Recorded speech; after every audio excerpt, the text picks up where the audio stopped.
LiberalViewer presents.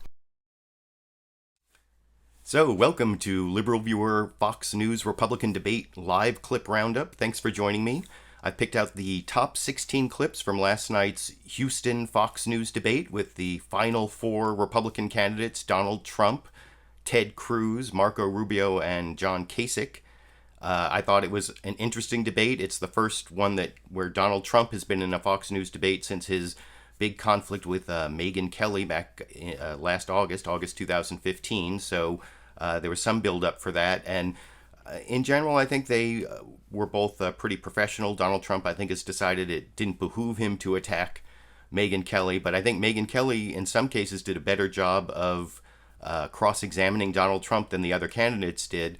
This is kind of like, I was going to call it the last gasp debate for the Republicans to stop Donald Trump, but it's really more, I think I found out there's another Republican debate before Florida and Ohio on March 15th, so this is more the penultimate gasp debate.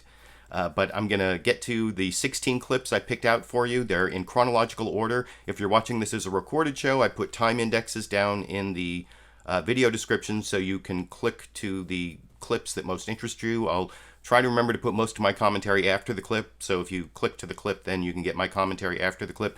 This is, of course, media criticism and political analysis, fair use commentary video.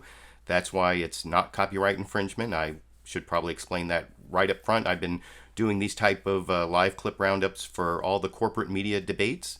And I'm a longtime critic of Fox News, and I'm going to point out some things that Fox News is doing during the debate, as well as do a little political analysis of the candidates' answers. But now I want to get to the first clip. This is real early on. The debate really devolved into childish, juvenile back and forth. This starts with Bret Baier trying to get Marco Rubio to explain why first he said he wouldn't attack Donald Trump earlier in the campaign, and then he got all personal in the last week or so.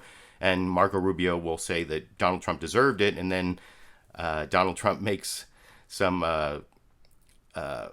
remarks about defending himself that I think probably go way into the juvenile area, as you can see over in this clip. Senator Rubio, 3 weeks ago, you said, quote, "I don't do the personal attacks, primarily because it's not who I am, because I think it's beneath the office that I'm seeking, but also because I don't want to embarrass my kids." But in the past week, you've mocked Mr. Trump's tan. You've made fun of his spelling. You called him a con artist. You suggested he wet himself backstage at the last debate, along with other vulgar jokes and jabs. So what happened? Yeah, you know, Brett, let me say something. This campaign for the last year, Donald Trump has basically mocked everybody with personal attacks. He's done so to people that are sitting on the stage today. He's done so about people that are disabled.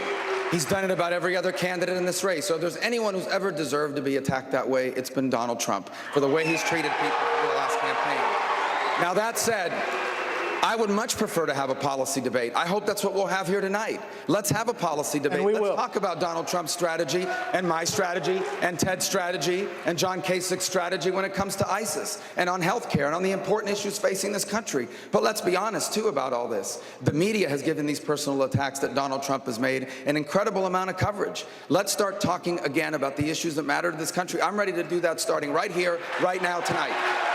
Mr. Trump, your response? Well, I also happen to call him a lightweight, okay, and I have said that, so I would like to take that back. He's really not that much of a lightweight. And as far as, and I have to say this, he hit my hands. Nobody has ever hit my hands. I've never heard of this one. Look at those hands. Are they small hands? And he referred to my hands. If they're small, something else must be small. I guarantee you there's no problem. I guarantee it. All right. Okay. Moving on. So I don't think that attack really worked really well, but and I noticed there's some streaming problems. I may have to upload the recorded show later. I apologize to those of you who are trying to watch this. Hopefully the stream's coming back now for those who are watching it as a live show, but because there were some problems with the stream there, I think I will have to change. I'll have to upload this later as a recorded show. and the live version will go private or unlisted or something.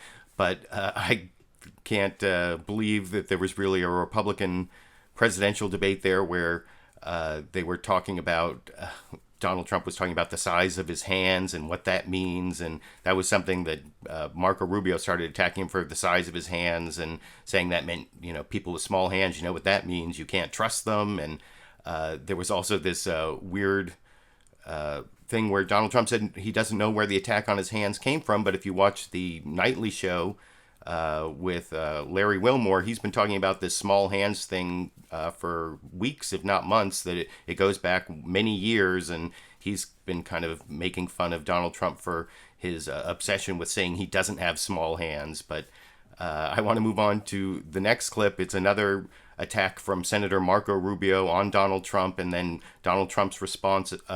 You'll see it starts off with Chris Wallace getting Donald Trump.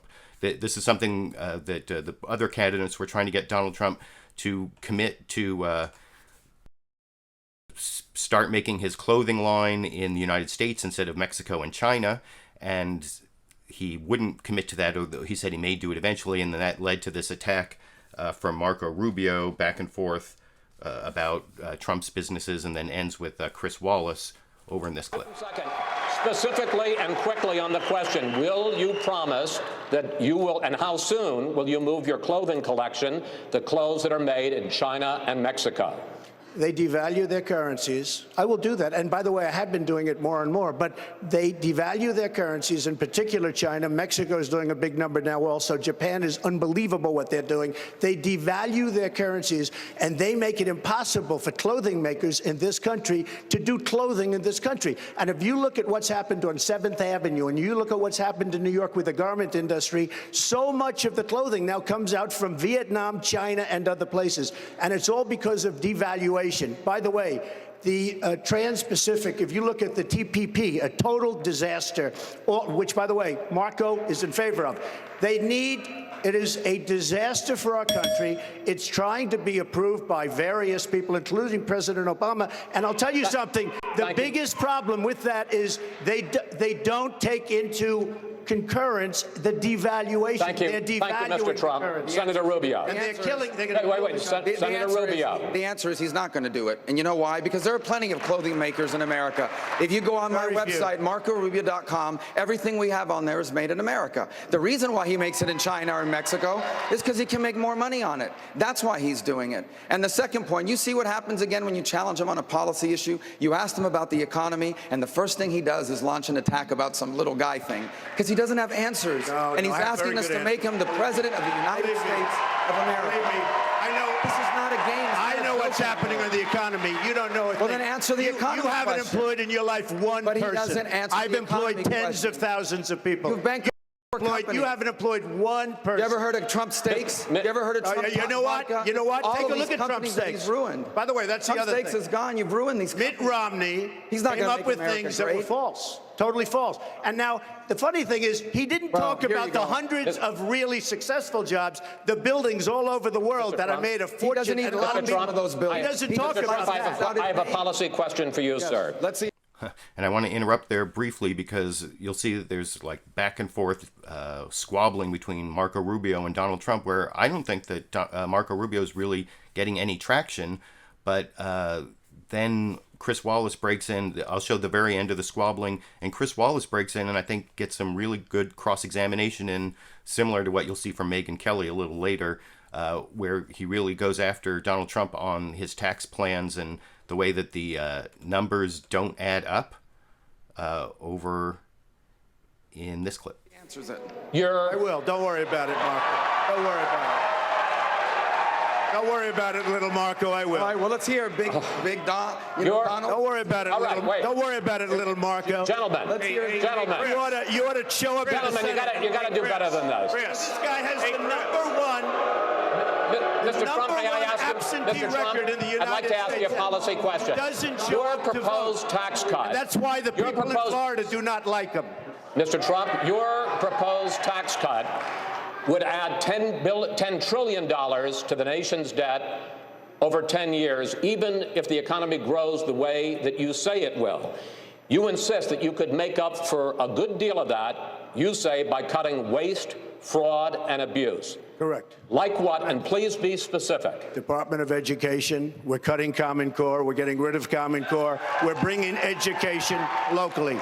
Department of Environmental Protection, we are going to get rid of it in almost every form. We're going to have little tidbits left, but we're going to take a tremendous amount out. We have various other things. If you look at the IRS, if you look at every single agency, we can cut it down, and I mean really cut it down and save. The waste, fraud, and abuse is massive. Larry Kudlow, great guy, everybody respects him, said my plan for taxes and tax cutting is the best by far of everybody. But Mr. Trump, your numbers don't add up. Please put up full screen number 4. The Education Department, you talk about cutting. The total budget for the Education Department is $78 billion, and that includes Pell Grants for low-income students and aid to states for special education. You wouldn't cut those things. The entire budget for the EPA, the Environmental Protection Agency, $8 billion. Okay. The deficit this year is $544 billion. That's more than $500 billion. Your numbers don't add up, sir. Let me explain something. Because of the fact that the pharmaceutical companies are not mandated to bid properly, they have hundreds of billions of dollars in waste. We don't bid properly. We don't have proper bidding procedures. The reason we don't is because they take care of all of the senators, all of the congressmen, and they don't bid. They don't go out to bid. Trump? Take a look. Excuse me. You're talking about hundreds of billions of dollars. No, you're not. If we went out to the proper bid. Of course you are. No, you're not, sir. Let's put up full screen number 2. You say that Medicare could save $300 billion a year negotiating lower drug prices, but Medicare total only spends $78 billion a year on drugs. Sir, that's the facts. You're talking about saving more money on Medicare. I'm saying saving through negotiation throughout the economy, you'll save $300 billion a year. Deficit. And that's a huge, of course it is. We're going to buy things for less money. Of course it is. That works out. The only money that we buy, the only that we pay for is through Medicare. I'm not only talking about drugs, I'm talking about other things. We'll save more than $300 billion a year if we properly negotiate. We don't do that. We don't negotiate. We don't negotiate anything. No, I promise I'll get to you in a moment, sir. Senator Cruz, one of the...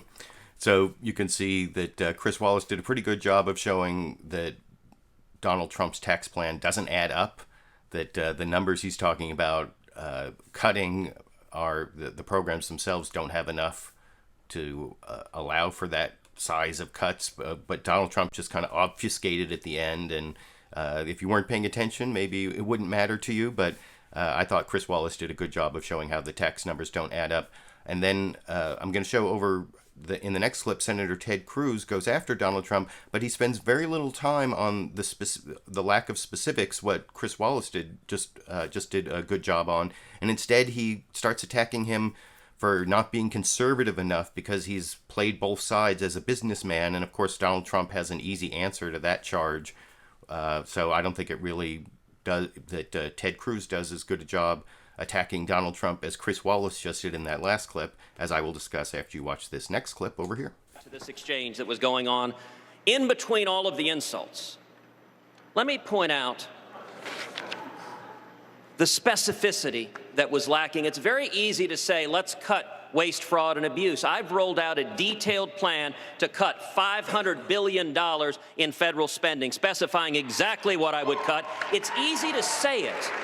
But one of the great disconnects to all the people, all of the voters, I understand the folks who are supporting Donald right now. You're angry at Washington, and he uses angry rhetoric. But for 40 years, Donald has been part of the corruption in Washington that you're angry about. And you're not going to stop the corruption in Washington by supporting someone who has supported liberal Democrats for 4 decades, from Jimmy Carter to John Kerry to Hillary Clinton. You're not going to stop the corruption and the cronyism by supporting someone who has used government power for private gain. Instead, we need a president who stands with the American people. Governor Kasich, I promise I will get to you, but you do get 30 seconds to respond, Mr. Trump. Well, all of a sudden, I hear for 40 years I've been involved in Washington. I have been supporting people for many years. And these people have been politicians, and they've been on both sides, Democrats, Republicans, liberals, conservatives. I've supported everybody. Because until recently, I wasn't a politician, and I hope maybe you don't all consider me a politician right now. I hate the term politician, but I've been supporting politicians. A recent article somewhere said Donald Trump is a world-class businessman who goes out and he does get along with everybody. I've supported Democrats and I've supported Republicans, and as a businessman, I owed that to my company, to my family, to my workers, to everybody to get along. Part of the problem we have in Washington, Chris, is it's total gridlock. Nobody gets along. We need people to get along. We need to be able to get things done. Governor Kasich. Sometimes I seem like in these clips I've taken, I've used Governor John Kasich of Ohio as that's my cue to stop the clip, because he's sort of like the buffer between the attacks between Donald Trump and Ted Cruz and Donald Trump and Marco Rubio. And sometimes there's like a three-way with all of them, as I'll show a little later. But now I want to show how this is another Ted Cruz versus Donald Trump clip, but it starts actually with Megyn Kelly asking a fairly critical question of Senator Ted Cruz about why one of the most anti-immigration senators in the Senate, Senator Jeff Sessions, why he's endorsed Donald Trump if Donald Trump isn't really strong on being against immigrants or building his wall or, you know, against illegal immigration is what the Republicans would say, but I think it goes well beyond that. But anyway, you'll see that Ted Cruz responds to that just going back to his regular talking points about Donald Trump being too liberal, and that leaves Donald Trump the room to not really address any substance, but use his own talking points back against Ted Cruz. And that's over in this clip. All right, let's talk immigration for a little bit. Senator Cruz, we'll start with you. You have repeatedly touted how you have stood shoulder to shoulder with Senator Jeff Sessions to fight illegal immigration and amnesty. But Senator Sessions just endorsed Donald Trump. If voters want Jeff Sessions-style immigration policies, isn't their choice rather clear? Yes, their choice is very clear. If you look to the actual record, you know, Donald mentioned a moment ago that he was just doing business when he was writing checks to liberal Democrats. But that's not, in fact, the checks he was writing. Listen, we could all understand if you write a check to a city commission because you're looking for a zoning waiver on building a building. That may be corrupt, but you could understand real estate developers doing that. That's not what Donald Trump did. Donald Trump supported Jimmy Carter over Ronald Reagan. Donald Trump supported John Kerry over George W. Bush. If you don't like Obamacare, Donald Trump funded Harry Reid and Nancy Pelosi taking over Congress to pass Obamacare. On immigration, if you don't like amnesty, if you don't like the Gang of Eight, Donald Trump funded 5 of the 8 members of the Gang of Eight, $50,000. And let's talk about this election. The choice Republican primary voters are making is who is best prepared to stand up to Hillary Clinton and beat Hillary Clinton. Donald Trump has written checks to Hillary Clinton not once, not twice, not 3 times, 10 times.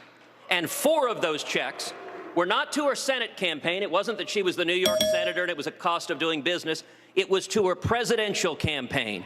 Donald Trump in 2008 wrote 4 checks to elect Hillary Clinton as president. Okay. So I'd like to ask Donald, why did you write checks to Hillary Clinton to be president in 2008? It wasn't for business. And how can you stand on a debate stage now with her and say you don't think she should be president? Actually, it was for business. It was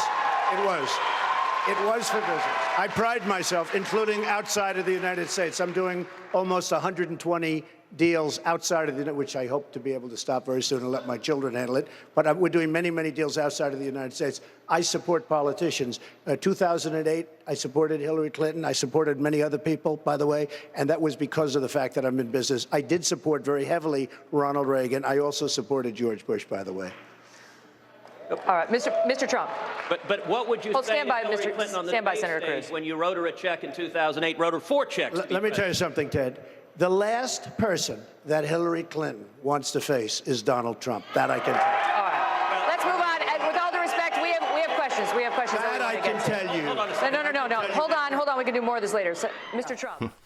So, like I said, I don't think Ted Cruz did a really good job in that last clip of attacking Donald Trump. I think he used his talking points, even though he started off talking about specificity in his plans, which I think is a better line of attack because Donald Trump's plans tend to be very superficial. He then went into his history of funding people on both sides, and that actually plays into Donald Trump's talking points about how he, used to be part of the establishment and a businessman who owed it to him, himself and his business and his family to do what he could to make the most money by playing both sides against the middle or whatever it is that the big rich people do with the rigged system in Washington. And, those talking points, they play to the base of the Republican Party. They play to a lot of Americans who may not agree with Donald Trump on a lot of things. I actually agree with him somewhat on what he's saying there about the rigged system. That's almost like a Bernie Sanders talking point.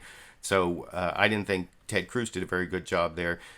Next, I want to show Megyn Kelly's first real question to Donald Trump. And you'll see when they say hello to each other at the beginning of this question, you can kind of tell that neither one has really planned to attack the other. And they are very civil despite the long conflict between Megyn Kelly and Donald Trump.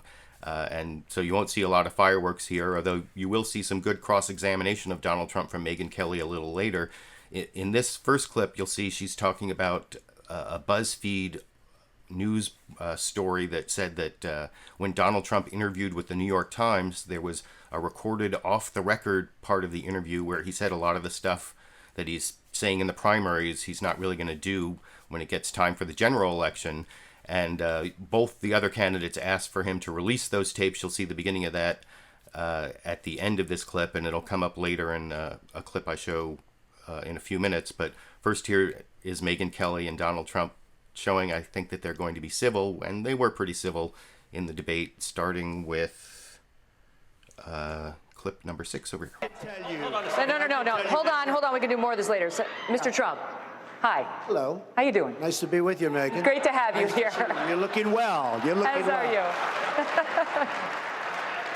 Back in January, you gave an off-the-record interview to the New York Times. It was apparently audio taped. Now, a recent report in BuzzFeed, citing sources at the Times, reports that in that interview you expressed flexibility when it comes to your immigration policy, specifically with respect to your promise to deport the 11 million people who are now living here illegally. You have suggested that you may have expressed some flexibility when it comes to the size of the wall that you want to build. But did you tell them specifically that you are flexible when it comes to your deportation plans? I don't know exactly when you talk about off the record. First of all, BuzzFeed, they were the ones that said under no circumstances will I run for president. And were they wrong? But a lot of people said that. Then I did have a meeting with the editorial board of the New York Times, a very nice meeting. Many of those things were off the record, I think at their suggestion and my suggestion.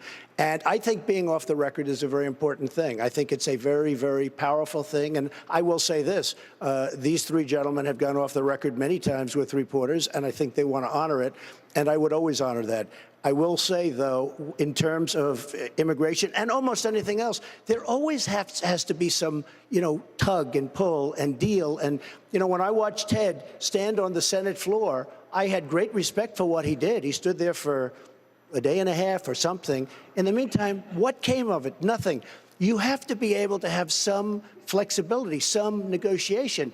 Now, sometimes you ask for more than you want, and you negotiate down to the point. I may have discussed something like that with the New York Times, but I would never release off-the-record conversations. I don't think it's fair, frankly, to do that to anybody. How flexible are you on this issue? Not very flexible. No, not very flexible. I give the example. I'm going to build a wall. I'm the one that wants the wall. I'm the one that can build the wall. It's going to get built. And by the way, Mexico is going to pay for the wall. I can tell you that. Mexico is going to pay for the wall. But, and I used an example, and this isn't necessarily what was said, but whatever was said, the wall's 50 feet high. Is it going to be 45 feet or 40 feet? That could very well be. That could very well, he wants it to be higher. That could very well be. But there's always give and take. There's always negotiation. And the best negotiator that knows what he's doing will make a great deal. But we need give and take in government. If you don't have give and take, you're never going to agree on anything. Senator Rubio.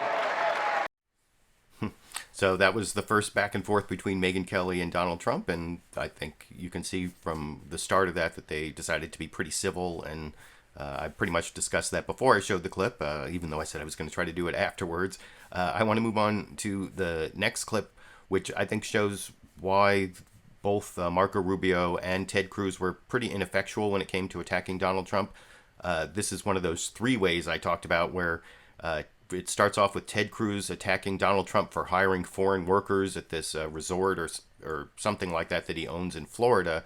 And one of the weird things about it is part of Ted Cruz's talking about why he has the authority to, judge what Donald Trump is doing is because his father was a waiter, and and he says Marco Rubio's family cleaned, or was it like a hotel cleaner? I can't remember exactly what he said, but he's basically saying that his parents, or one of his parents and one of Marco Rubio's parents, were like foreign workers, so they know what it means to hire foreign workers, and that no one seemed to like see the irony in that whole argument that's at the beginning of this clip. And then you'll see they go back and forth and they argue about whether they need to hire foreign workers. And and one of the other weird things is Ted Cruz will ask the audience how many people here worked as waiters or waitresses, and apparently a lot of Republicans once worked as waiters and waitresses. Over in this clip. In Florida, that hotel has brought in hundreds of foreign workers. And afterwards, it was really striking. I watched a CNN interview Donald did where he explained, he said, well, the problem is you can't find Americans who are qualified or who want to work as waiters and waitresses. Now, let me ask the people here, how many people here have worked as a waiter or waitress? Millions across this country. That is an astonishing statement. You know, Marco's dad started as a bartender. My dad started washing dishes. And yet, you know how many Americans wanted those jobs? Roughly 300 applied. Donald hired 17. And that's why this New York Times tape is so troubling. Because what's been reported is that Donald told the editorial board of the New York Times, what I'm saying on immigration, I don't believe. I'm not going to build a wall. I'm not going to deport people. This is all just rhetoric for the voters. Now, if he didn't say that, he has an easy solution. Simply release the tape. But for everyone at home who's mad at politicians who lied to us, Donald's record right now, as he's standing here, his record right now is one of repeatedly hiring illegal aliens and using American workers. Go ahead, Mr. Trump. First of all, I've had tens of thousands of people working for me, most of which, almost 98, 97, 98% of the people in this country, from this country, I'm very proud of it. You have a club in Palm Beach, Florida called the Mar-a-Lago Club. It's a very, very successful club. It has a very short season. It's called The Season, and it goes from November till March. It's a few months, 5 months at the most. People don't want a short-term job. They don't want. So we will bring people in, and we will send the people out. All done legally, all done with a process that's approved by government, 100% approved. We bring people in, we bring them out. When we can, we hire people from Palm Beach or West Palm Beach. But we bring people in, we bring them out. We want to hire as many Americans as we can. But they don't want part-time, very short part-time jobs. Understood. Thank you. That's not accurate. I'm sorry, Megyn, that's not accurate. There were at least 300 Americans that applied last year. None of them were hired. Some of them have been interviewed. It's wrong. They were not hired. And here's why he does it this way. Let me explain why he hires them H-2B. Because when you bring them in this way, when you bring someone in from abroad on one of these visas, they can't go work for anybody else. They either work for you or they have to go back home. You basically have them captive. So you don't have to worry about competing for higher wages with another hotel down the street. And that's why you bring workers from abroad. You argue that you're here to fight on behalf of the American worker, but when you have chances to help the American workers, you're making your clothes overseas and you're hiring your workers from overseas. Go ahead, sir. The other hotels during the season, they do the same thing. They take in a lot of people because you can't get them. They take in a lot of people. Long-term employees, we don't do that. But short-term employees, we have no choice but to do it. And other hotels in that very, very hot area. It is a very hot area. It is very, very hard to get people. but other hotels do the exact same thing. And just so you understand, just again, this is a legal process. This is a procedure. It's part of the law. I take advantage of that. There's nothing wrong with it. We have no choice. All right. Donald, you could resolve this issue very quickly by simply releasing the New York Times tape. Because, listen, maybe it's right that you didn't tell them you're misleading the American people. The tapes were not on the subject. If you didn't tell them that, the tapes will prove you're innocent. Okay. But if, in fact, you went to Manhattan and said, I'm lying to the American people, then the voters have a right to know. No, you're the liar. You're the lying guy up here. You're the one. You're the one. Release the tape. You're the one. Now, let me just tell you. Let me just tell you. Excuse me. I've given my answer, Lion Ted. I've given my answer. All right, let's leave it at that. Let's leave it at that. We have more to get to. Gentlemen, the next topic to discuss. So, yeah, I think with those type of attacks where no one really knows what the facts are and whether Donald Trump is really refusing to hire Americans or can't get Americans to, and so he's hiring the foreign workers, it gets really into the details. I don't think it really helps anyone, and by which I mean I don't think it really helps Ted Cruz or Marco Rubio catch up to Donald Trump.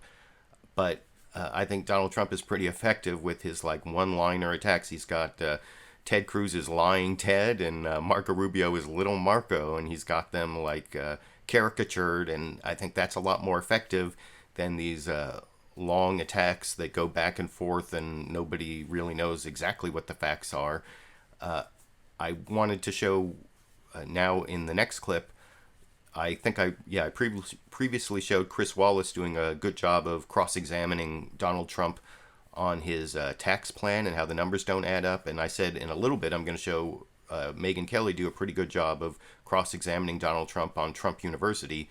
But I wanted to show one example of Bret Baier, the third Fox News moderator, also doing a pretty good job of, I don't know so much cross-examining Donald Trump, but at least following up to give him every chance to amend his really stupid answer. And his answer is so stupid that he actually amended it today after the debate. But I'll let you see the stupid answer before I explain what he amended when you watch that clip over here.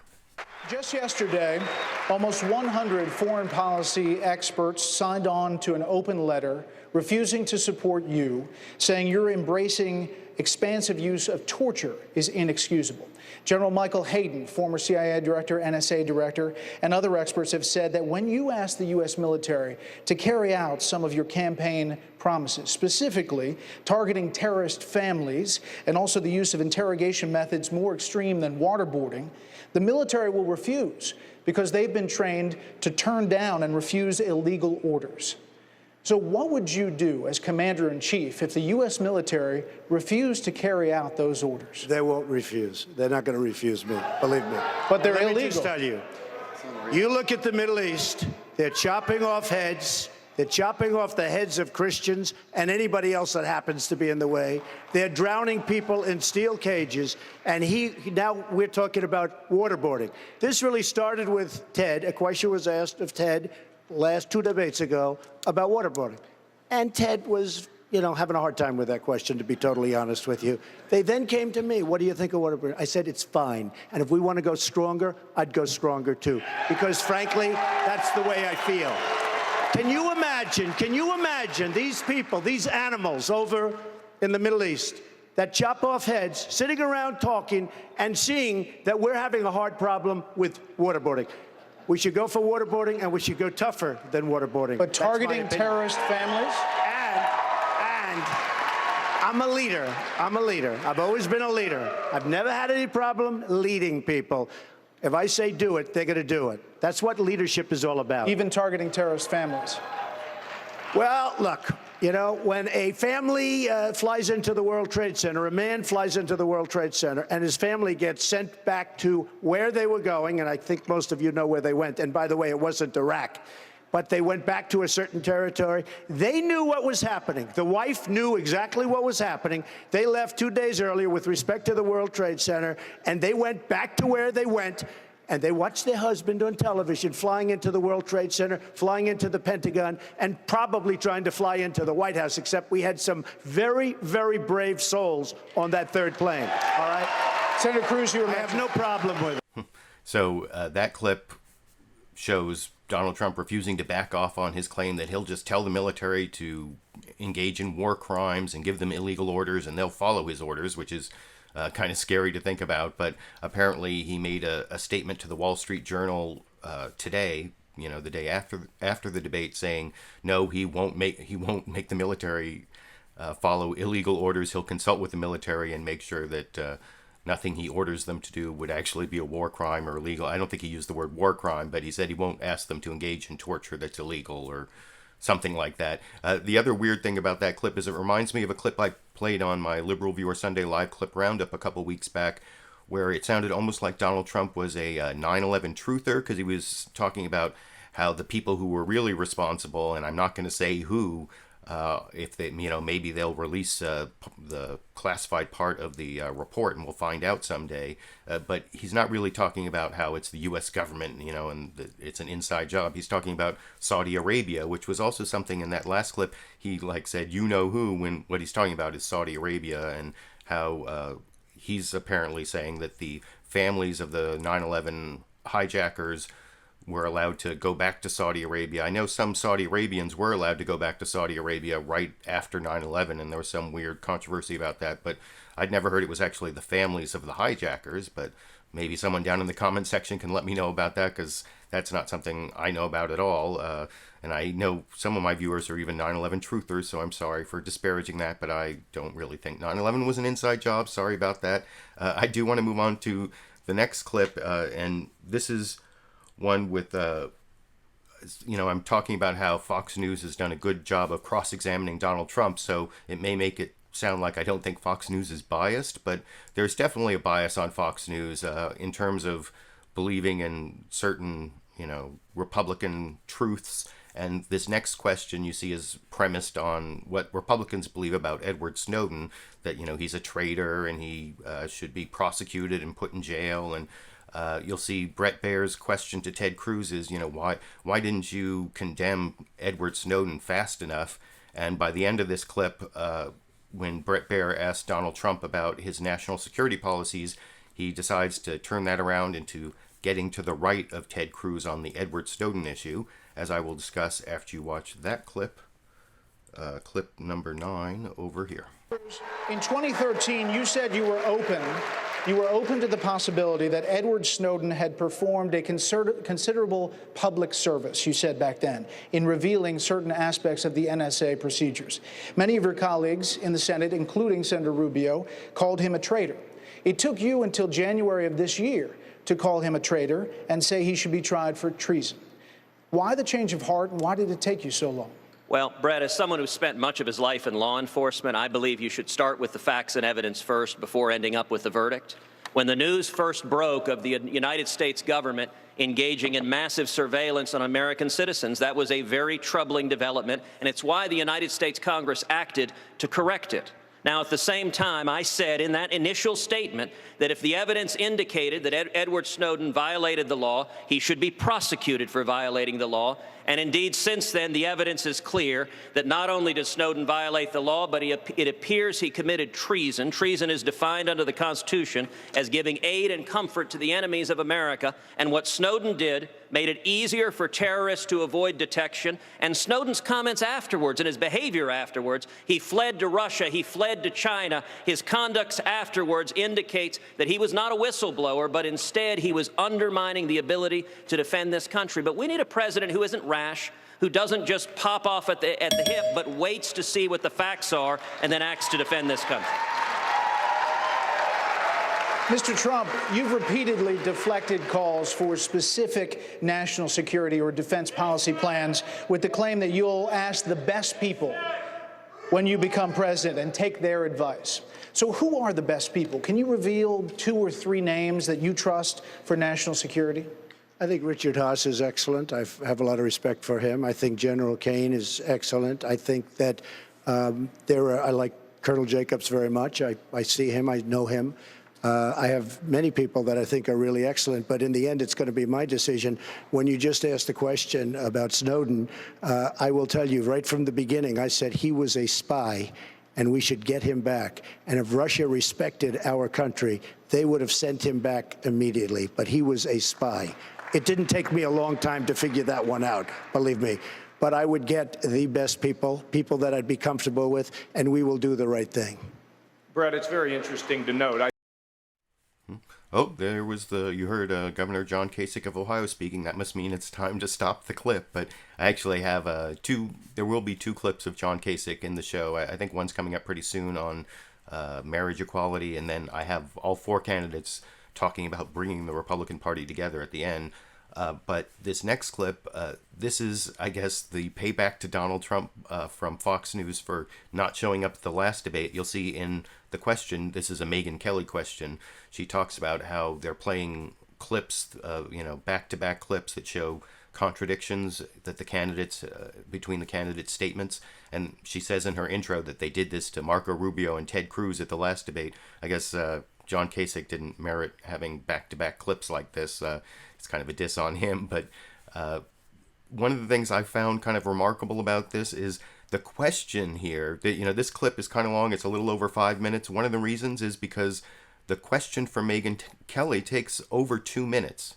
And the debate rules, which I didn't show, they give the candidate 60 seconds to answer a question, although they don't really stick to that completely. They don't enforce it.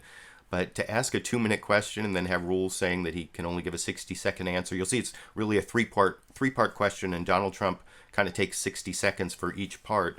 And actually, this is not the clip where I think Megyn Kelly did such a great job of cross-examining Donald Trump. That's actually the clip after this.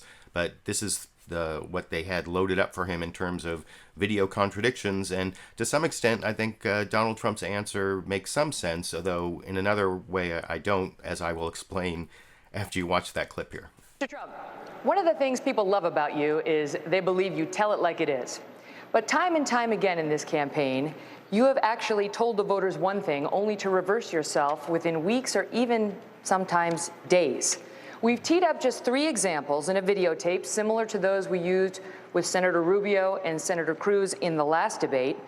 The first is on whether the war in Afghanistan was a mistake. Watch. What about in Afghanistan? Do you believe that American boots should stay on the ground in Afghanistan to stabilize the situation? We made a terrible mistake getting involved there in the first place. That thing will collapse about 2 seconds after they leave, just as I said that Iraq was going to collapse after we leave. About Afghanistan, you said we made a terrible mistake getting involved there in the first place. We made a mistake going into Iraq. I've never said we made a mistake going into Afghanistan. Our question was about Afghanistan. That day on October 6th, it was about Afghanistan. Okay, wouldn't matter. I never said it. Next, on whether we should accept Should I respond to that first? 2 more, and then you'll have the floor. Next, on whether we should accept the Syrian refugees. On whether we should accept the Syrian refugees. Do you object to migrants who are getting out of the Middle East and North Africa? Do you object to them coming to the USA? I hate the concept of it, but on a humanitarian basis, with what's happening, you have to. It's living in hell in Syria. There's no question about it. They're living in hell. Are you saying absolutely people from Syria, the Middle East, should we allow any of them into this country? Look, from a humanitarian standpoint, I'd love to help, but we have our own problems. We have so many problems that we have to solve. Most recently, on whether President George W. Bush lied to get us into the Iraq War. They lied. Okay. They said there were weapons of mass destruction. There were none, and they knew there were none. I don't know if he lied or not. He could have lied. Maybe he did, maybe he didn't. I guess you'd have to ask him. And there are many other examples. So how is any of this telling it like it is? Well, on Afghanistan, I did mean Iraq. I think you have to stay in Afghanistan for a while because of the fact that you're right next to Pakistan, which has nuclear weapons, and we have to protect that. Nuclear weapons change the game. And I was always against going into Iraq. In fact, believe me, I was always against it. There were some cases where I sort of, in one interview with a great friend of mine, and yours, Howard Stern, said that I said very meekly, long before we went in, I said very meekly, well, maybe, I don't know. By the time it got to that point, I was always against Iraq. But Afghanistan, I felt, and in that one, if you notice, I corrected it the second day. Okay? Second question? There are several examples, Mr. Trump. We went through the Afghanistan being a mistake. Right. Within 1 day, you reversed yourself on Syrian refugees. Let me explain that. You're right. Let me explain. First time the question had been put to me, it was very early on. The migration had just started, and I had heard that the number was a very, very small number. By the second day, 2 or 3 days later, I heard the number was going to be thousands and thousands of people. You know, when they originally heard about it, they were talking about bringing very, very small numbers in. And I said, begrudgingly, well, I guess maybe that's okay. It was not like, let's bring them in, because I think we should build a safe zone. We should really, what we should be doing is building safe zones so they can stay in their own country and not go all over. And at least this way, we're not going to have the problem. That's what we have to do. But just to say, because I fully understand what you're asking, when I first heard the question, first time the question was ever asked to me, first time I really had known about the question, the migration had just started, I was very much like, okay. By the time I went back and studied it, and they were talking about bringing thousands and thousands, I changed my tune. And I don't think there's anything wrong with that. But the point I'm going for is you change your tune on so many things, and that has some people saying, what is his core? Megyn, I have a very strong core. I have a very strong core. But I've never seen a successful person who wasn't flexible, who didn't have a certain degree of flexibility. You have to have a certain degree of flexibility. You can't, for instance, let's say on the second question, you can't say it's okay, and then you find out it's not okay, and you don't want to do anything. You have to be flexible because you learn. I mean, before I knew, the question was asked by Bill, and the next day or the couple of days later, the question was asked by I was asked by a number of people, actually. I was asked by Sean, but I was asked by a number of people. But by that time, the number had increased significantly. Sean was the next day after Bill. The next day. But I had learned. I mean, nobody had ever asked me the question. This was brand new. And I really mean it. You have to show a degree of flexibility. If you're going to be one way and you think it's wrong, does that mean the rest of your life you have to go in the wrong direction because you don't want to change? Megyn, but I think there's a Megyn, Go ahead, Governor. Now, I think that the clip lineup was okay, and Donald Trump's answer that, he learned more and changed his mind, that kind of makes sense. But Megyn Kelly's follow-up there, that because he changed his mind and he's changed so many times, does that mean he doesn't have a core? I don't think that's really the best follow-up. I think the real good follow-up to what Trump was arguing there is saying, well, if, it's okay if you are wrong, and when you learn more information, you change your mind to the correct answer.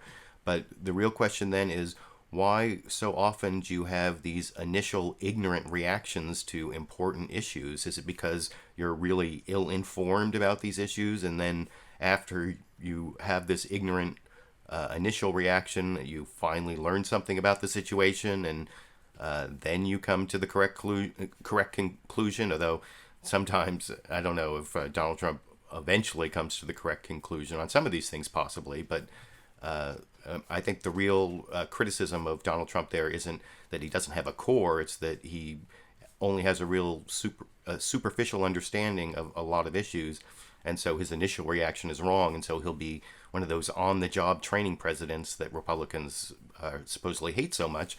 But no one really said that in response to anything Donald Trump was arguing.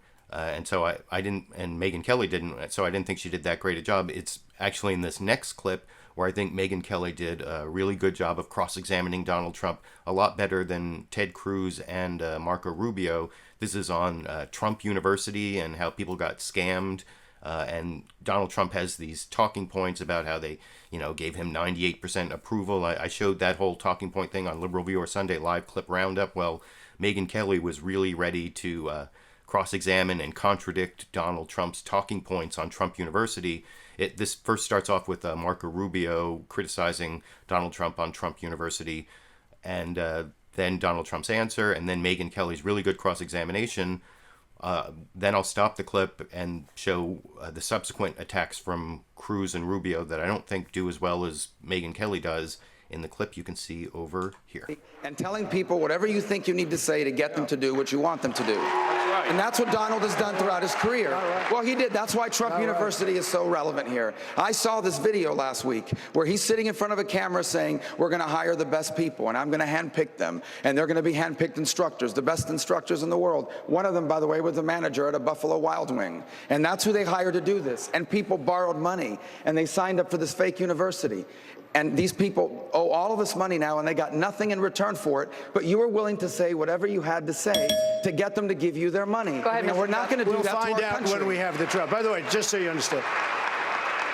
This is a case I could have settled very easily, but I don't settle cases very easily when I'm right.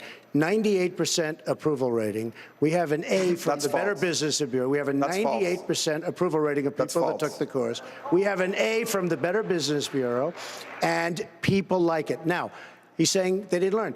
We have many, many people that will be witnesses. Again, I don't settle cases. I don't do it because that's why I don't get sued very often, because I don't settle, unlike a lot of other people. We have a situation where we will win in court. But many of the people that are witnesses did tremendously well and made a lot of money by taking the course. Go ahead, Senator. Well, you're going to see. You're going to see. You don't know. Go ahead. It's Senator Rubio. No, I've read the affidavit. No. Before they had the information. Go on my website, marcorubio.com. Before they had the information. Wait, Senator Rubio, stand by. Let him finish his point quickly, and then I'll give you the floor. It is right now an A. Once they had the information, it got switched. The only reason it was a D was because we didn't care. We didn't give them the information. When they got the information, it became an A. With respect, we went back and looked at this. Yes. The rating from the Better Business Bureau was a D-. That's the last publicly available rating in 2010, and it was a result of the number of complaints they had received. But it was elevated to an A.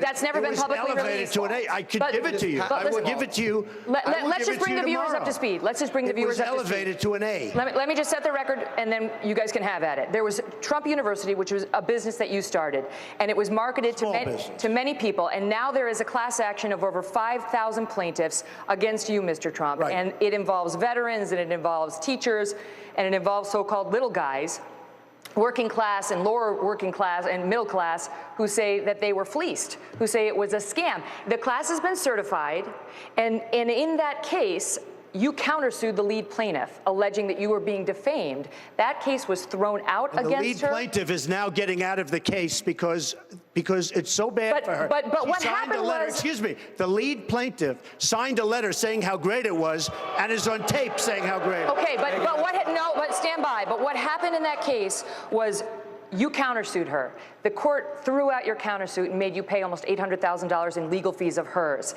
And you made this same argument about 98% of the people being happy with Trump University. And that woman in particular signing a survey saying she liked it while someone was standing over her shoulder. She's getting out of the case. And this She's is what trying to get out of the case now because her case doesn't hold up. This is what the Court of Appeals found. They said that the plaintiffs against you are like the Madoff victims. Oh, this is what the Court of Appeals said. Give me a break. They found that victims of con artists often sing the praises of their victimizers until they realize they have been fleeced. You know what? Let's see what happens in court. This is a civil case. Very easy to have settled. Could settle it now. Very easy to have settled. This is a civil. Let's see what happens at the end of a couple of years when this case is over. Okay? It's been going for 5 years. Yeah, it's been going for a long time. Go ahead, Senator. I spoke to one of the victims yesterday. I spoke to one of the victims yesterday. One of the victims. This gentleman, no, there's several. Obviously, there's so many, I can't talk to them every day. I spoke to one of them yesterday. They told me exactly what happened. They signed up for this course because they believe Mr. Trump was this fantastic businessman, that Donald's going to teach them all the tricks of the trade. They signed up. They paid $15,000 for this course. They were asked for additional money for this course. If they really wanted the real secrets of success, they had to pay even more money, and so they did. And you know what they got in these courses? Stuff you can pull off of Zillow. When they finally realized what a scam it was, they asked for their money back, and you refused to give them their money back. I gave many people their money back. Then why don't you tonight say you're going to give the money back to everybody who wants Okay, Senator Rubio, let him answer. Why doesn't he make that pledge right now? Let him answer. Go ahead, Mr. Trump. We will see who's right at the end of a few years. But almost all of the people, many people, signed what's called a report card at the end. Did you like the course? How did you like it? Almost all of them said it was terrific, okay? With letters, with this. Some of them are on tape saying it was terrific. Let's see what happens at the end of 3 years. With respect, Mr. Trump, 1/3 of the plaintiffs in that case demanded refunds. So it's not the case that 98% were pleased with what they got. I gave some refunds to people because if they asked for the refund at a certain period of time, and we gave refunds to people. Okay. But let's see what happens at the end of 3 years. Understood. Megyn, let's see who's right. Still a pending litigation. Here's Go why ahead, this is Senator. relevant. It's called pending litigation. Megyn, this is why this is relevant to this. So that's the segment I'm talking about where I think Megyn Kelly did a really good job of cross-examining Donald Trump. She had several things all loaded up, ready to go, including that quote from the judge in the Trump University case that I guess from what she said in her question there that was dismissing his defamation suit against one of the plaintiffs, suing him for getting cheated at Trump University. And I thought Megyn Kelly did a better job than Marco Rubio. Marco Rubio had some good facts there, I guess, but I just thought Megyn Kelly was a lot sharper. And I think in this next clip where there's not so much Megyn Kelly, it's more first Trump attacks Marco Rubio, Rubio attacks Trump, and then I think Ted Cruz comes into this one. Is that the... and I think that this turns out to be at best a draw, which is a win for Donald Trump, as I will discuss after you watch that clip over here. Here's why this is relevant. It's called pending litigation. Megyn, this is why this is relevant to this. All right, Senator Rubio, then Senator Cruz. Go ahead. Because he's trying to do to the American voter what he did to the people that signed up for this course. He's making promises he has no intention of keeping. And it won't just be $36,000 that they lose. It's our country that's at stake here, the future of the United States in the most important election in a generation, and he's trying to con people into giving them their vote, just like he conned these people into giving them their money. Let me tell you, the real con artist, excuse me, the real con artist is Senator Marco Rubio, who was elected in Florida and who has the worst voting record in the United States Senate. He doesn't go to vote. He's absent. He doesn't go. Now, the people of Florida can't stand him. He couldn't get elected dog catcher. The people of Florida, and by the way, I know he's going to spend $25 million on ads. Without that, he wouldn't have a chance. He's 20 points down. The people in Florida wouldn't elect him dog catcher. He couldn't get any. He is right now 21 points down to me. And, again, there'll be a lot of advertising. It's the only thing that might save him, but I doubt it. I'm coming to you next, but go ahead. He scammed the people of Florida. He doesn't vote. He doesn't show up in the U.S. Senate. He doesn't vote. He scammed the people. Understood. He defrauded the people of Florida. With respect, you've made that point. Go ahead. There's no, as you can see in his answer, it's always the same thing. You defrauded the challenged people on a point. Little Marco. He's defrauded people out of things, and not just, by the way, on the issue of Trump University. He had another development in Mexico that he had nothing to do with except his name on the building. People put money into that building. Licensing. They lost their money. Yeah, and the licensing, but you told them you own the building. So they gave him his money. They lost their money time and again. Stand by. He has cheated people out of I will come back to you. Senator Cruz wants to weigh in. You're coming back. Go ahead. Megyn, let me just ask the voters at home, is this the debate you want playing out in the general election? The stakes in this election are too high. For 7 years, millions of Americans, we've been struggling. Wages have been stagnating. People are hurting. Our constitutional rights are under assault. And if we nominate Donald, we're going to spend the spring, the fall, and the summer with the Republican nominee facing a fraud trial, with Hillary Clinton saying, why did you give my campaign and my foundation $100,000? It's a minor civil case. And with Hillary Clinton pointing out that he supported her 4 times in her presidential race. It's a minor civil case. Donald, learn not to interrupt. There are many civil cases. Count to 10, Donald. Count to 10. Count to 10. The stakes are too high, and if you are one of the 65 to 70% of Republicans who recognize that nominating Donald would be a disaster, then I ask you to come join us. If you're supporting other candidates, come join us. We welcome you to our team because we've demonstrated not once, not twice, not 3 times, but 5 separate times we have beat Donald. And if you don't want him to be the nominee, then I ask you to stand with us as a broad coalition of people who believe in the Constitution, believe in freedom, and want to turn this country around. Go ahead, Mr. Trump. The floor is yours. I don't believe these politicians. All talk, no action. I'm standing here listening to I'm hearing him say about a percentage. CNN, he gets 15. That means 85%, based on what you're saying, of the people don't dig you, number one.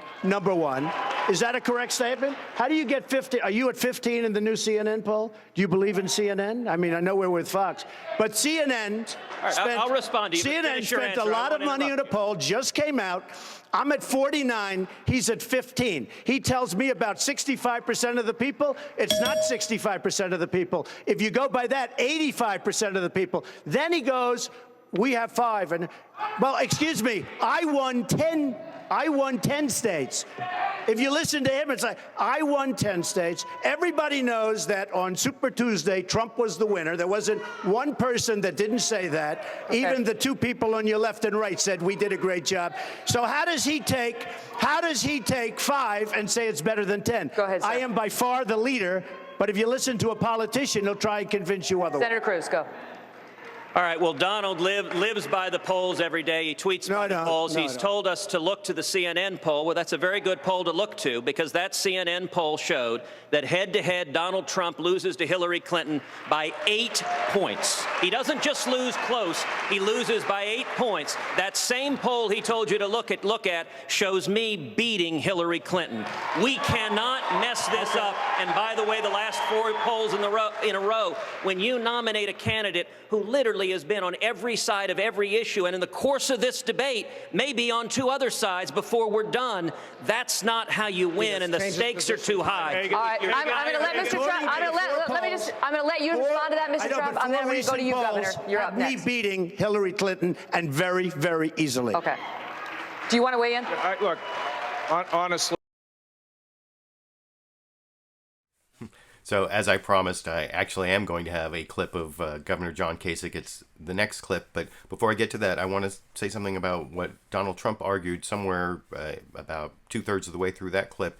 He said something that I always think when I hear, especially Ted Cruz and sometimes Marco Rubio, argue that the election results, the primary results, show that 2/3, it's like 65 or 75. If Donald Trump gets 35% of the vote, they say 65%. If he gets 25% of the vote, they say 75% of Republicans are saying they don't want Donald Trump to be the nominee. But in almost all those cases, they're getting less of the vote than Donald Trump. So that's kind of what Donald Trump was turning around on them. And once again, I guess I have to agree with Donald Trump for not once, for twice, because that's what I always think when I hear, especially Ted Cruz, talk about how he has this talking point where the only campaign that has beaten and can beat Donald Trump, although that's not technically true because Marco Rubio won in Minnesota.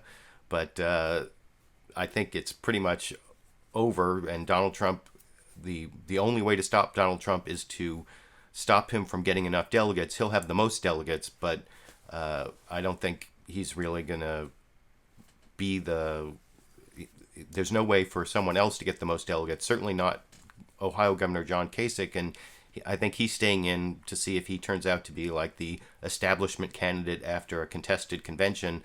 And here's a clip, again, this is a bias from Fox News where they have the right-wing presumption when they ask the question. They're basically criticizing Governor John Kasich of Ohio for being too moderate on marriage equality and religious liberty. Like he said somewhere that if you're selling cupcakes, you need to sell it to gay people who want to get married. And you'll see he tries to obfuscate his moderation by saying, people should just get along and not get the courts involved over...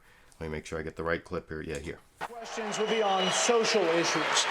Governor Kasich, the last debate, you were asked a question about religious liberty and a hypothetical situation where a same-sex couple approaches a cupcake maker to do their wedding. Here's what you said. If you're in the business of selling things, if you're not going to sell to somebody you don't agree with, today I'm not going to sell to somebody who's gay, and tomorrow maybe I won't sell to somebody who's divorced. Governor, some faith leaders got nervous about that answer. Do gay marriage dissenters have rights? Well, look, first of all, I try to be a man of faith every day as best as I can. And I try to focus in my faith on the do's, and I think the don'ts will take care of themselves once I get the do's right, which is humility and loving my enemy and caring for my neighbor. But secondly, look, you're in the commerce business, you want to sell somebody a cupcake, great, okay? But now if they ask you to participate in something you really don't like, that's a whole nother issue, okay? Another issue. Here's what I like to see happen. The Supreme Court ruled, I don't agree with the ruling. I'm in favor of marriage between, traditional marriage, a man and a woman. What I hope was going to happen after the Supreme Court ruling is things would settle down. If you go to a photographer to take pictures at your wedding and he says, I'd rather not do it, find another photographer. Don't sue them in court. You know what? The problem is, in our country, we need to learn to respect each other and be a little bit more tolerant for one another. And at the end of the day, don't go to court. Can't we have common sense in America? That's the way it used to be. And there was a book written called The Death of Common Sense. We need to bring it back. But at the end of the day, If somebody is being pressured to participate in something that is against their deeply held religious beliefs, then we're going to have to think about dealing with a law. But you know what? I'd rather people figure this out without having to put another law in the books and have more arguments in this country. Why don't we come together as a country, respect one another, love one another, and lift this country? I think that's what people want. So, thanks for asking. So I think that is an example of Ohio Governor John Kasich trying to draw that fine line between being reasonable, but God forbid not being moderate, because there's nothing worse in the Republican primaries than being a moderate. But he's still trying to be reasonable but not moderate, and that's a very fine line to draw, as you saw in that last answer where he got caught being reasonable and moderate and tried to pretend he's just reasonable. So that would be my commentary on that clip from John Kasich. That's the only John Kasich clip in the entire broadcast, because I think the odds of him becoming the Republican nominee are very, very small, although he is included in the last clip at the end where all four candidates talk about whether they're going to endorse each other. But I have a couple clips before I get to that. In this next one, it's Ted Cruz and Donald Trump. It starts off with Donald Trump, I think, arguing back and forth about who's going to appoint the better Supreme Court nominees and or nominee. And one of the interesting things about this is I think Ted Cruz has made this tactical decision not to talk when Donald Trump is talking, and then when Donald Trump starts talking, when he's talking, to kind of ridicule him for that, like breathe, count to 10. I think he did that in an earlier clip I showed, and it actually leads to the zinger for Marco Rubio at the end that I think, since I criticized Marco Rubio for being kind of robotic over the last several weeks, this actually shows some thinking on his feet, as I will discuss after you watch that clip here. Written checks to repeatedly.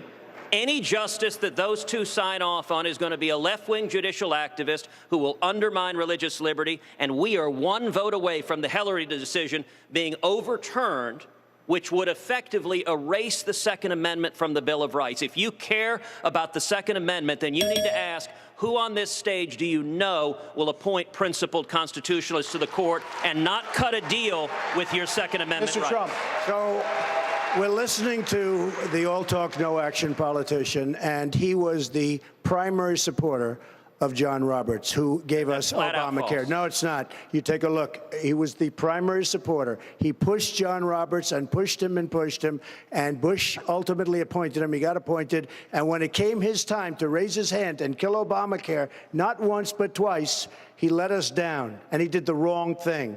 This is the man that was the primary supporter. And you can read Law Journal, you can read whatever you want to read. I've read plenty of it. There was no stronger supporter of John Roberts than him, and it was a very, very big mistake. Quickly, Senator Cruz. Donald has a tenuous relationship with the truth. I wrote one op-ed supporting President Bush's nomination after he made it. I would not have made that nomination. But let me point out, not what you say in the op-ed. That is not what you said in the op-ed. Donald, please, I know it's hard not to interrupt. But it's not what you said in the op-ed. Breathe. Lion Ted. Breathe. You can do it. You can breathe. I know it's hard. I know it's hard, but just... When they're done with the yoga, can I answer a question? You cannot. I really hope that we don't see yoga on this stage. Well, he's very flexible, so you never know. Brett, you cannot, in fact, care about conservative Supreme Court justices and support Jimmy Carter for president. You cannot care about conservative Supreme Court justices and support John Kerry for president, as Donald did. You cannot care about conservative Supreme Court justices and support Harry Reid for Senate Majority Leader. And you cannot care about conservative Supreme Court justices and write 4 checks to Hillary Clinton for her to be president if you care at all about the Second Amendment or religious liberty or anything else. Gentlemen, we're going to move on. Thank you very much.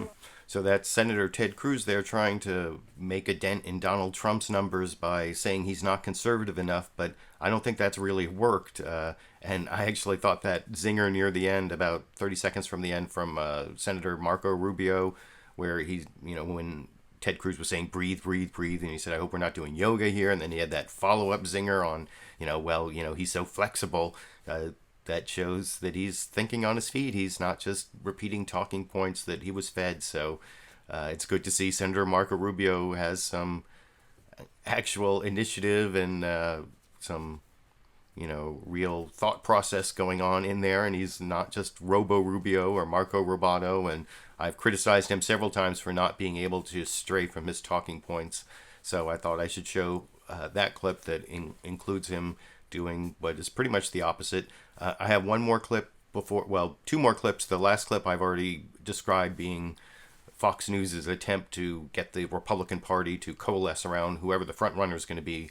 But before I get to that, I want to show one more clip of this is kind of a representative clip for several questions I didn't show, where I thought Fox News did its best, or did put in a lot of effort to getting Ted Cruz and Marco Rubio and even John Kasich in a clip I didn't show, trying to get them to attack Donald Trump.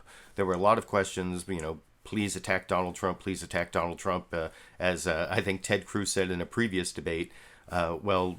This is just kind of representative of that, where Chris Wallace's question is basically, Senator Marco Rubio, can you please explain why Donald Trump is not qualified to be commander-in-chief? And it turns into a personal attack from Donald Trump without much substance, and Marco Rubio's trying to point that out, but not very effectively, I don't think. You can tell me what you think after you watch that clip. It's about 4 minutes long over here. Focus for a bit now on foreign policy. Senator Rubio, you like to take a shot at Mr. Trump on the campaign trail, saying that negotiating a hotel deal in a foreign country is not foreign policy. The other day, you even compared him to Kim Jong-un, the North Korean leader, as lunatics trying to get a hold of nuclear weapons. Please tell Mr. Trump why he's unprepared to be commander-in-chief. Well, first of all, I think as we've seen throughout this campaign, Donald has not shown a seriousness about the issues of foreign policy. He just simply hasn't. Whether it was the structure of our military, even today he was asked a question about the issue of commanders not following his lead on killing the family of terrorists. And his answer basically was, if I tell them to do it, they're going to do it. Now, that's just not true. Foreign policy is not only consequential, I think much of our future now depends on it. I see a lot of young people at my events around the country. I feel great when they come. And I always tell them that despite the hardships of the moment, I honestly believe that today's millennials have a chance to be the greatest generation we've had in 100 years. I really do.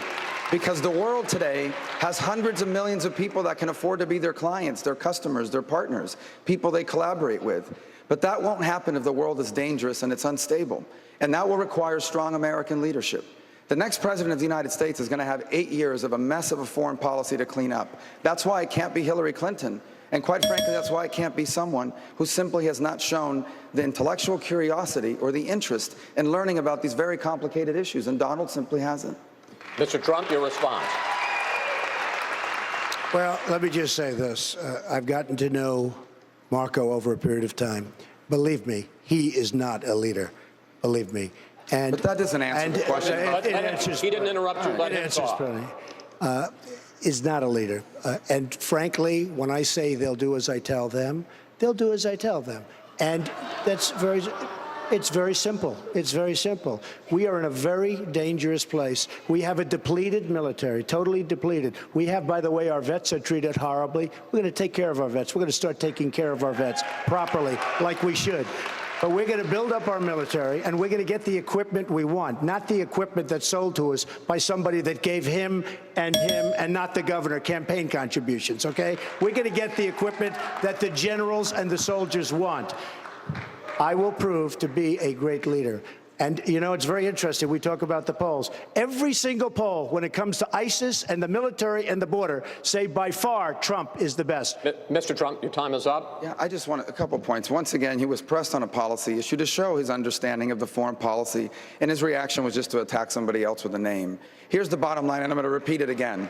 The world today is as complicated and as complex as it has been certainly in the lifetime of anybody here today. You indeed do have a lunatic in North Korea with nuclear weapons. You indeed do have the Chinese government taking over the most important shipping lane in the world. And Vladimir Putin, who you've expressed admiration for, Wrong. Well, Wrong. you've expressed admiration. Wrong. I know Someone you see said as a strong leader Wrong. is now he dividing said very Europe good up things and about creating- me, and I said All right, that's wonderful. I'm going to okay? finish my statement here. Yeah, and he's finish. also sowing instability in the Middle East. You have Iran is going to get $100 billion of sanctions relief. You have radical jihadists spreading all over the world. This is a time for seriousness on these issues. You have yet to answer a single serious question about any of this. Will you give us a detailed answer about foreign policy anytime you're asked on it? Let me just tell you, first of all, I've been hearing this man so long talking about Putin. Putin said about me. I didn't say about Putin. Putin said very nice things about me. And I say very nicely, wouldn't it be nice if actually we could get along with Russia, we could get along with foreign countries, instead of spending trillions and trillions of dollars? You're talking about Flint, Michigan. You're talking about places. We need to rebuild the infrastructure of our country. Wouldn't it be nice if we got along with the world and maybe Russia could help us in our quest to get rid of ISIS, et cetera, et cetera? Gentlemen, you both have had a chance to talk. You both have had a chance to talk a couple of times. I'd like to move on to Senator Cruz. So that is just another example in this debate of Senator Marco Rubio and Donald Trump going back and forth. And I don't think Marco Rubio was very effective at denting into Donald Trump's credibility. Or, I mean, he tried to talk a little bit about specifics, but I think Donald Trump can easily get away with his, I will be strong, I will build up our military, I'll make America great again. That's his slogan. And his superficial plans that fall beneath that, they were not effectively cross-examined by any of the candidates, I didn't think. There were a few effective cross-examinations. I showed the one from Chris Wallace on his tax plan. Bret Baier did cross-examine him pretty well on the illegal orders, the war crimes that Marco Rubio brought up in that last clip. And like I said, he's already given a statement to the Wall Street Journal. He's taking that back. But overall, I think that Donald Trump gave as good as he got. And since he's the leader and he's on a trajectory to have the most delegates, maybe even enough to get the nomination on the first ballot, then that means that he's most likely going to be the nominee. And there's one more debate before the winner-take-all states of March 15th is Florida and Ohio, which if John Kasich wins Ohio and Marco Rubio wins Florida, that might be enough delegates, since they're winner-take-all states that are tied up by other candidates, that Donald Trump can't get enough delegates to win on the first ballot, and then it's a contested convention, and someone else, I suppose, could get it. And I don't know, maybe Donald Trump would run as a third party, although he promised not to in the answer to the question. This is the last question. I'm going to show all four candidates answering a similar question. The three who aren't Donald Trump are forced to say that they will support Donald Trump, and then Donald Trump is forced to say that if he's not the nominee, he will still support the Republican nominee, which I will discuss after you watch that last clip for this roundup over here. This is the last question of the night. It has been a long time since our first debate 7 months ago in Cleveland. A lot has transpired since then, obviously, including an RNC pledge that all of you signed, agreeing to support the party's nominee and not to launch an independent run. Tonight, in 30 seconds, can you definitively say you will support the Republican nominee, even if that nominee is Donald J. Trump? Senator Rubio, yes or no? I'll support the Republican nominee. Mr. Trump, yes or no? I'll support Donald if he's the Republican nominee, and let me tell you why. Because the Democrats have two people left in the race. One of them is a socialist. America doesn't want to be a socialist country. If you want to be a socialist country, then move to a socialist country. The other one is under FBI investigation. And not only is she under FBI investigation, she lied to the families of the victims of Benghazi. And anyone who lies to the families of victims who have lost their lives in the service of our country can never be the commander-in-chief of the United States. We must defeat Hillary Clinton. Senator Cruz, yes or no, you will support Donald Trump if he's the nominee? Yes, because I gave my word that I would. And what I have endeavored to do every day in the Senate is do what I said I would do. You know, just on Tuesday, we saw an overwhelming victory in the state of Texas, where I won Texas by 17%. And I will say it was a powerful affirmation that the people who know me best, the people who I campaigned to, made promises that if you elect me, I'll lead the fight against Obamacare, I'll lead the fight against amnesty, I'll lead the fight against our debt, and I will fight for the Bill of Rights and your rights every day, that the people of Texas said, you have kept your word, and that's what I'll do as president. Governor Kasich, yes or no, would you support Donald Trump as the Republican nominee? Yeah, and I kind of think that before it's all said and done, I'll be the nominee. But let me also say, remember. But your answer is yes. I'm the little engine that can. And yeah, look, when you're in the arena, and we're in the arena, and the people out here watch, we're in the arena, we're traveling, we're working, we spend time away from our family. When you're in the arena, you enter a special circle, and you want to respect the people that you're in the arena with. So if he ends up as the nominee, sometimes he makes it a little bit hard, but, you know, I will support whoever is the Republican nominee for president. Mr. Trump, I'm going to ask you a version of the same question. As we saw today with Mitt Romney, the Never Trump movement is gaining steam. Some people are talking about contributing millions of dollars to try to stop you. Again today, you raised the possibility that you might run as an independent if you feel you're treated unfairly by the Republican Party. So I'm going to phrase the question that the other three people on the stage just got. Can you definitively say tonight that you will definitely support the Republican nominee for president, even if it's not you? Even if it's not me? Let me just start off by saying something. 30 seconds, sir. That I'm very, very proud of. Millions and millions of people have come to the Republican Party over the last little while.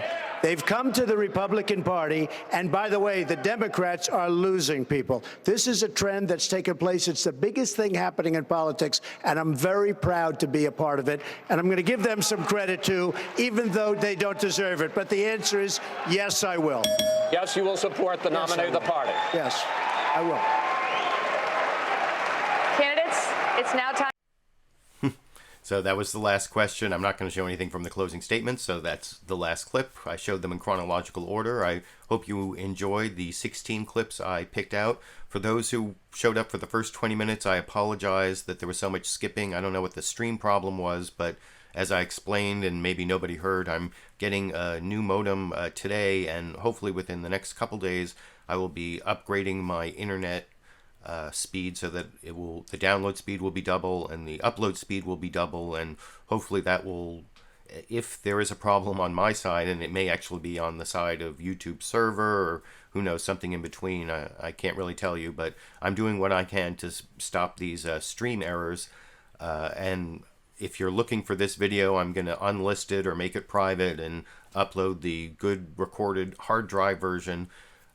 Hopefully this video will be monetized. There won't be any copyright claims. There were no copyright blocks on the stream. That's not what the problem was. It was just like stream errors, bad stream. I don't know exactly what the problem was, like I said, but hopefully I'll be able to upload this video and monetize it to pay me back for the work I did. If you want to help support my work covering the corporate media and criticizing their debates and criticizing the Sunday news analysis shows along with a little political comedy every Sunday.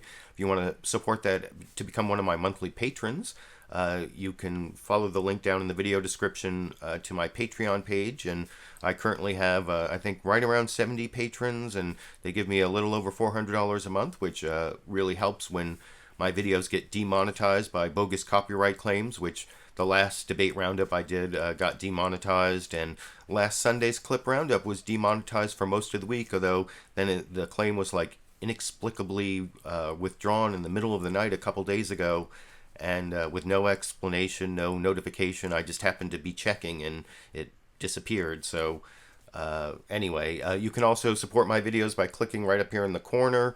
If you live in one of the select countries, you can do YouTube fan funding and give me a direct donation, or you can just support my videos by giving me a thumbs up, commenting on the video, sharing it around the internet if you think that what I'm doing here is worthwhile, both selecting the most important clips from the debates and then giving you my commentary based on my 20 or 30 years of watching those Sunday news analysis shows, my background as both a political activist and a a lawyer, a criminal defense lawyer for several years. So if you think all of that's worthwhile, you can help support me through the ways I've already explained.